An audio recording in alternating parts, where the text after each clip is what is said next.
यदि एक अपराधी को अपराध करने दिया जाए तो उसका अधिक से अधिक पतन ही होता है। उसे अधर्म से रोकने में ही करुणा है पार्थ। और ये आत्माएं मरेंगी नहीं, अधर्म से दूषित हुए शरीर का त्याग करेंगे। उस शरीर में प्रगति की संभावना अधिक होती है पार्थ। इस दृष्टि से तुम्हारा इन सब का वध करना उचित है।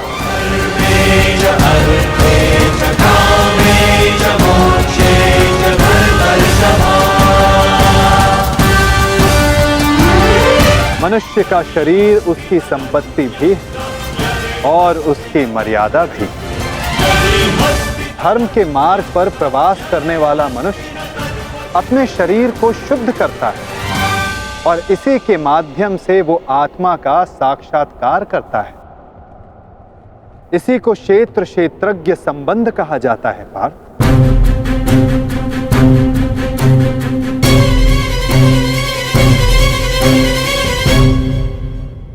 मैं इसका तात्पर्य नहीं जान पाया माधव। जब मनुष्य ये जान लेता है कि उसका शरीर एक भूमि का टुकड़ा है, अर्थात क्षेत्र है, और वो स्वयं उस भूमि के टुकड़े में रहने वाला, उस भूमि के भाग को जानने वाला अर्थात क्षेत्रज्ञ है, तब वो शरीर के माध्यम से स्वयं की प्रगति साध पाता है। आत्मा शरीर में रहकर 3 गुणों का संतुलन करती है। वो तमस गुण को कम करके सत्व गुण को बढ़ाने का उपाय करती है और ईश्वर की भक्ति करके वो परमात्मा के साथ एक हो जाती है। भक्ति कैसे की जाती है माधव? क्या समर्पण ही भक्ति नहीं? नहीं पार्थ, समर्पण भक्ति का प्रथम चरण है। भक्ति किसी कार्य का नाम नहीं, भक्ति मनुष्य के मन की स्थिति का नाम है। मनुष्य के लिए आवश्यक है कि वो जाप ताप याग यज्ञ यम नियम योग स्वाध्याय से अपने अंतर को पवित्र रखे और परमात्मा को समर्पित रहे। अपने सारे कार्यों का फल, जीवन का प्रत्येक श्वास परमात्मा को समर्पित करता रहता है। यदि भक्ति केवल मन की स्थिति है तो जप तप आदि का क्या महत्व है माधव? जिस प्रकार आज का धुला हुआ पात्र कल को मलिन हो जाता है, ठीक उसी प्रकार मनुष्य का मन परमात्मा की भक्ति से बार बार विमुख हो जाता है पार्थ। इसलिए आवश्यक है कि मनुष्य जाप ताप स्वाध्याय के माध्यम से स्वयं को निरंतर स्मरण करवाता रहे कि उसका जीवन परमात्मा को समर्पित है। भक्ति का केवल एक ही सार है पार्थ कि मनुष्य अपना सारा जीवन परमात्मा को अर्पित करके भक्ति करता रहे और सत्व गुण से युक्त संपत्ति को संभाल कर रखे। सत्व गुणी संपत्ति किसे कहा जाता है माधव? अहिंसा सत्यम अक्रोध त्यागा शांति रपय सुनम दया भूतेषु अलोलुत्वम मार्दवम प्रिय चापन तेज क्षमा धृति शौचम अद्रोहो नातिमानिता भवन्ति संपदम दैव अभिजातस्य भारत। बिना कारण तथा स्वार्थ के हेतु हिंसा करना अधर्म है पार्थ। अहिंसा ही वास्तव में परम धर्म है। उसके साथ सत्य, क्रोध का ना होना, त्याग, मन में शांति, निंदा ना करना, दया भाव रखना, दुखों के प्रति आकर्षण ना होना और अकारण कार्य ना करना। तेज क्षमा धैर्य शरीर की शुद्धता धर्म से दो राह ना करना और अहंकार का ना होना, इन सभी गुणों को सत्व गुणी या दैवी संपत्ति कहा जाता है पार्थ।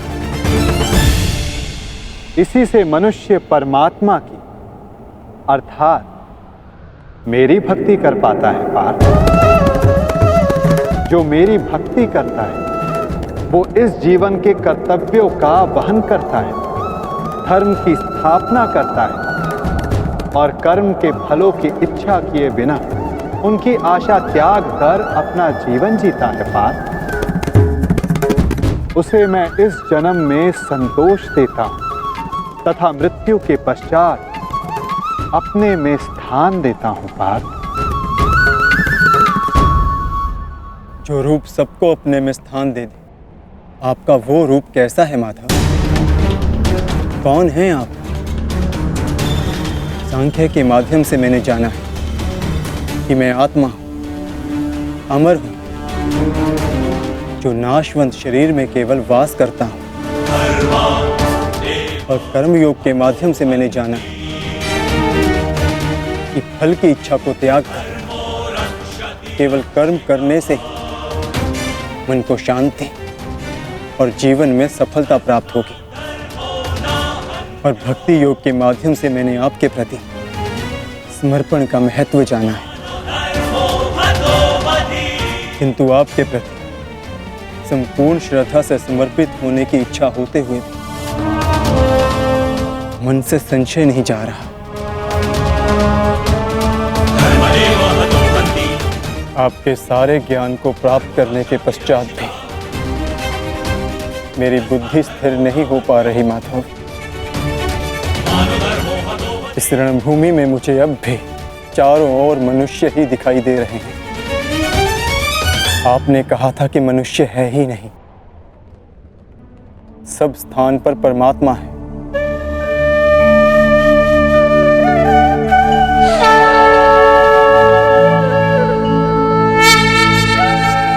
तो उस परमात्मा का रूप मुझे दिखाइए माधव,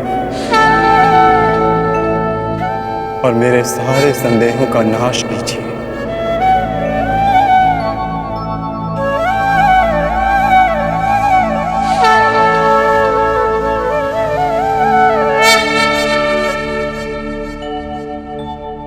तो देखो पार्थ,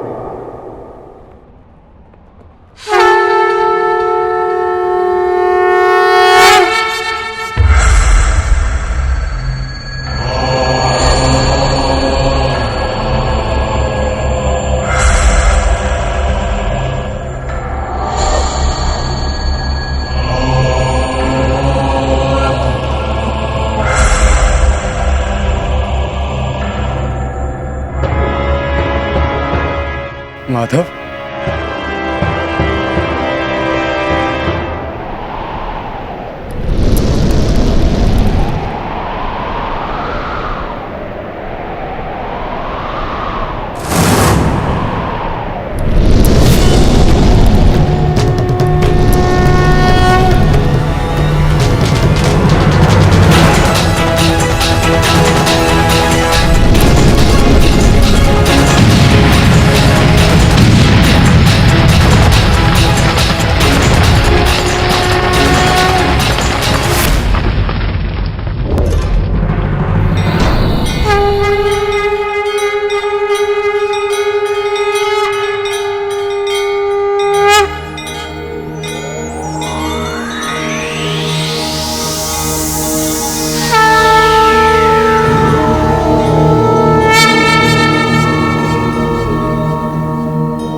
सांख्य योग से कर्म योग की, कर्म योग से भक्ति योग की और भक्ति योग से ज्ञान योग की प्राप्ति होती है पार्थ।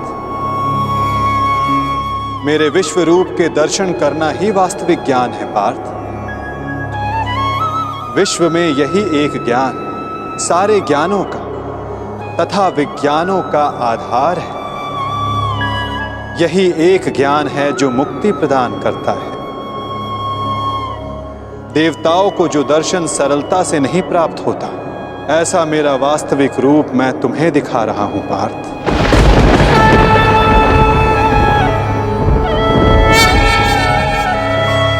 बीजम मम सर्वभूतानां विधि पार्थ सनातनम बुद्धिर्बुद्धिमतम् अस्मि तेजस तेजस्विनम् अहम्।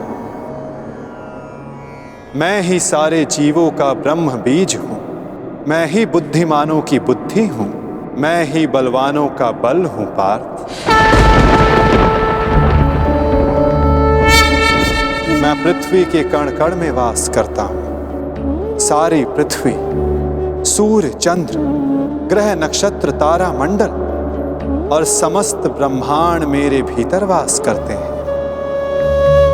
मैं ही सत्य हूं, मैं ही संपूर्ण हूं, मैं ही जीव हूं, मैं ही शिव हूं।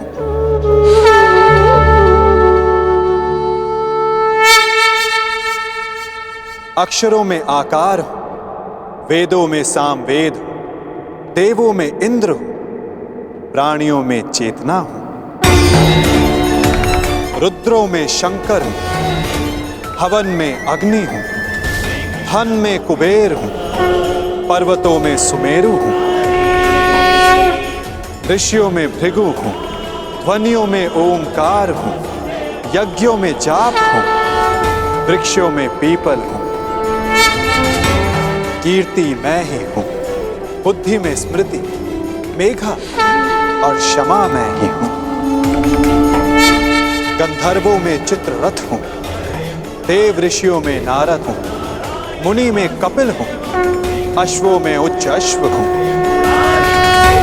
गजों में ऐरावत हूं, पशु में सिंह, पक्षियों में गरुड़ हूं, मनुष्यों में राजा हूं, शस्त्रों में वज्र हूं, गायों में कामधेनु हूं, सर्पों में वासुकी हूं, शेषनाग हूं। मैं वरुण देव, वायु, यमराज, श्री राम और पवित्र गंगा मैं ही हूं।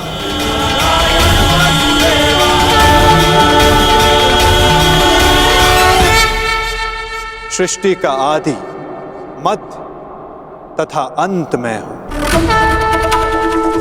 ब्रह्म विद्या हूं, महाकाल हूं, ब्रह्म प्रभाव हूं।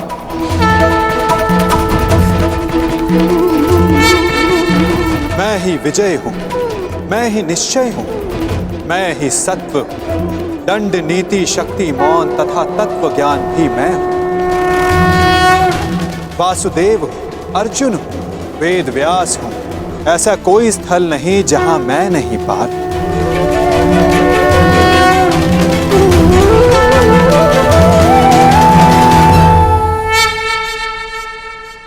मैं ही समय हूं, मैं ही काल हूं, मैं ही मृत्यु भी हूं पार।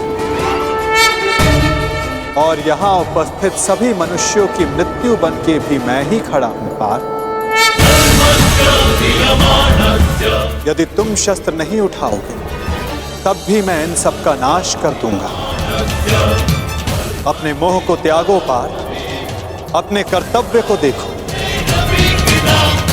धर्म का भार उठाओ, अपना गांडीव उठाओ और सर संधान करो पार्थ। युद्ध करो, युद्ध करो पार्थ।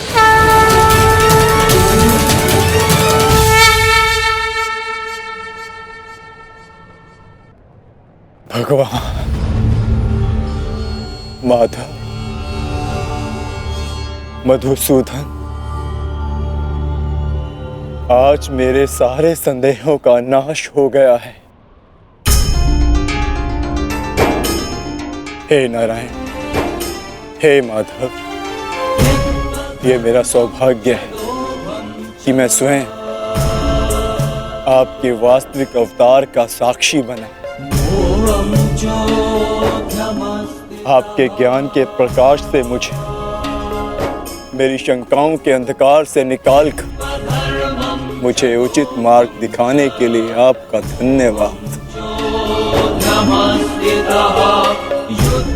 आपको मार्गदर्शक रूपी पाकर आज मेरा जीवन धन्य हो गया।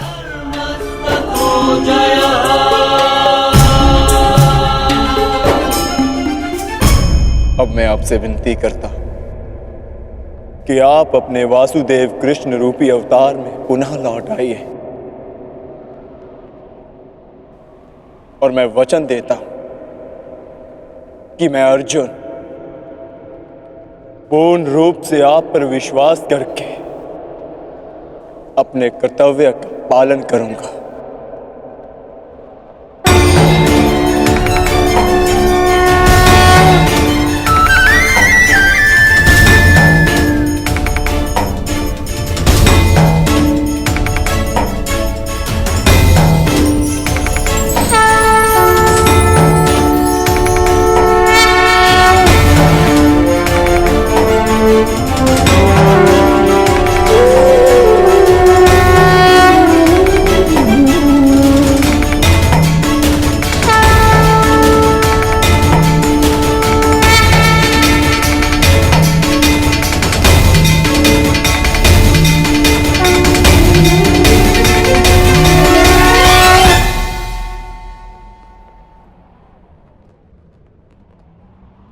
उठो पार्थ, जिसका आरंभ किया है उसका समापन करना है तुम्हें।